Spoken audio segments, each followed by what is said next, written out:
What's up, my diva gang? I'm just up here for a few moments before I go get my hair done. I wanted to just come on this video and talk briefly about filing bankruptcy, Chapter 7 bankruptcy, being in my 20s. It's going to be a few parts to this video. This is going to be part 1. I'm going to talk a little about what caused me to file bankruptcy and what I had to do to start the process. So I'm going to stop there. And then, of course, on my next videos, I'm going to let you guys know what I'm doing, what I did in the process, what I did like discharge, and also leading up to building my credit back up. So first of all, how y'all doing this week? You know, I see a lot of Vlogmas, Christmas. I think I want to do 12 days of Christmas. Shout out to everybody that's helping me build my subscriber count up, because y'all really rocking with me. That's dope. And this is my first time doing an in-car video, so this is a little bit different. I'm getting my hair done. I'm sorry if I look a little rough, you know. But anyhow, filing bankruptcy. So what led me to file bankruptcy is pretty much like any 20-year-old. I'm not going to say all, because some of our parents actually teach us financial literacy or teach us how to hold down our finances, which me, I really didn't have that. Or even like in school, I really didn't have that. You know, they tell you the basics, save your money, da-da-da-da.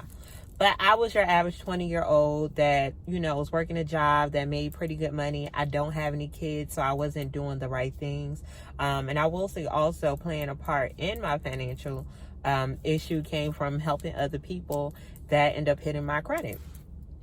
So pretty much it started back in January. I remember I just came back from Miami, a trip that I had prepaid for. I will say at that time I was in a good stance, but it was some things that I hadn't paid attention to financially. So when I came back from Miami, I ended up getting a letter around garnishment, because it was a car I had years ago that ended up turning back in because it had some repairs that were too costly and the warranty wasn't covering it. And I just didn't want to put the money into it. So I gave it back to the company, not thinking of how it was going to affect me in the long run. So long story short, they started garnishing my check, which started putting me in tough positions with my other bills, because I wasn't able to cover the basic things that I need. Of course, it started to come down to, what bill am I going to pay? What do I really need versus trying to pay all of them? Of course, I'm like, I got to have somewhere to live. I need my lights.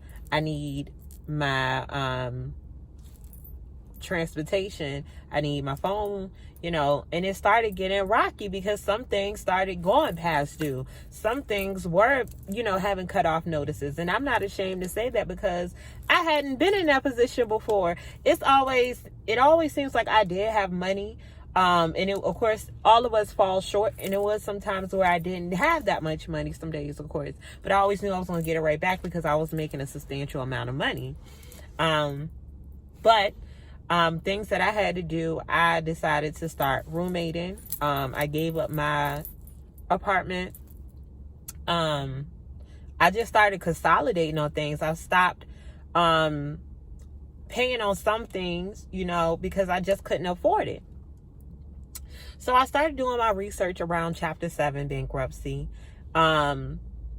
which a lot of people, when you say you're going to file that bankruptcy, they don't agree with it. They feel like it's something wrong with it, which is not. I will say, do your research.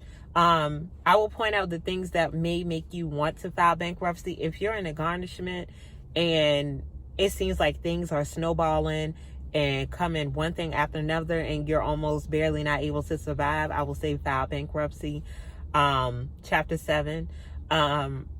If you're still in your early 20s and you maybe have $18,000 to $30,000 worth of debt, I would say file bankruptcy. Unless you have the money to pay those companies, I recommend bankruptcy, because who wants to live paycheck to paycheck trying to pay off stuff, you know, that you may not even have, never had, or help somebody else out, right? I would recommend, well, I will say this: bankruptcy doesn't cover student loans, and it does cover some IRS debt, but it has to be like so many years back, just to give you a tidbit on that. A great benefit that caused me to go ahead and be able to be financially stable to file bankruptcy was that my job has a benefit where you pretty much have your lawyer fees paid. I only had to pay my filing fee, which was $400, and I had to sacrifice and take $400 of my money dollars that I really didn't have. I don't want to tell y'all too much because I'm just trying to give y'all the basics, which led up to my bankruptcy. I will say I'll give you this. When I did start my conversation with my lawyer, they want to know everything. You got to tell them everything, all of your business, any address you lived at for the past 5 years, I want to say, where you work at, everything that you have in debt. Like, you literally have to send them your whole life. So in the filing process, I will at least touch on that.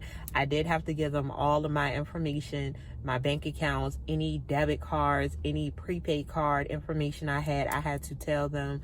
I had to give up a lot of information that some people are uncomfortable with. But I will say, after you guys see all the parts of these videos, you probably will feel a little bit more ease because I'm going to be very transparent and open about my situation. So I'm going to stop right there up until the moment what I was doing to file bankruptcy. Of course, you guys can drop comments below, like, subscribe, share. Let me know if this was clear and you kind of had a understanding of what caused me to file bankruptcy, Chapter 7. I know somebody probably would ask, what about Chapter 13? Chapter 13 really is for people that want to pay back their debts, or it's something that can't be discharged and you pay on it monthly. I didn't go that route. I just had all my debt cleared out. So boom, I'm going to stop right there. I hope you guys have a lovely holiday. And whenever you watch this video, make sure you like, comment, subscribe, leave your comments below, follow Melthelipstickdiva. All of my information will be below, and you'll be able to know where to find me on my off days when I'm not on YouTube. Y'all enjoy y'all weekend.